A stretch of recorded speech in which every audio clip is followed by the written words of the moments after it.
Monsieur l'ambassadeur de Suisse, Madame l'ambassadrice du Liban et présidente du GADIF, Monsieur le ministre de l'Éducation nationale, Monsieur le président de la Commission des affaires étrangères du Sénat, Monsieur le représentant de l'OIF pour l'Europe centrale et orientale, Vos Excellences, Mesdames, Messieurs. Tout d'abord, merci pour l'invitation à cet événement annuel. C'est un honneur pour moi d'être parmi vous aujourd'hui pour fêter ce jour spécial. Je me considère parmi les chanceux qui ont eu l'opportunité d'étudier la langue et la culture française, l'une des plus belles cultures du monde. Et je suis heureuse d'étudier à la faculté de sciences politiques, des sciences politiques de Bucarest, qui a été créée il y a 30 ans. Comme le disait l'écrivain français André Malraux, la francophonie n'est pas une langue, mais une civilisation capable d'assurer l'avenir du monde.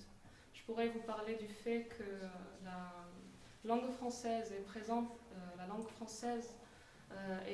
présente, dans les pays membres de l'organisation, que la présence de la langue française dans les pays membres de l'organisation de la francophonie est forte, considérée comme la langue des accords dans l'Union européenne, l'une des 6 langues officielles des Nations Unies, et comme le berceau de la moitié découverte de la population africaine, ainsi que elle est la 5e langue la plus parlée dans le monde.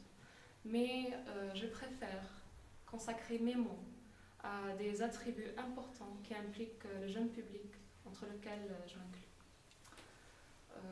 Le français est une langue de penseurs révolutionnaires. C'est une langue de pensée et de netteté. C'est une langue du siècle des Lumières. Elle attire. La langue est comme un être vivant. Elle évolue. Surtout aujourd'hui avec les nouvelles innovations numériques qui ont permis d'avoir plus des apports dans la langue française. Le français, cette langue a une signification historique profonde, en particulier en Afrique, et c'est avantageux de l'étudier pour découvrir l'histoire culturelle africaine.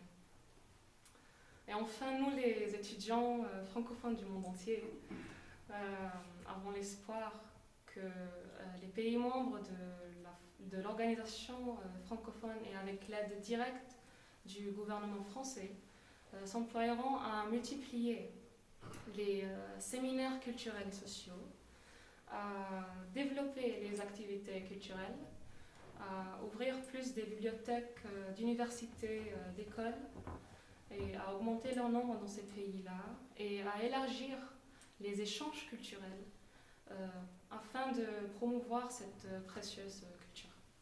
Merci. Bravo.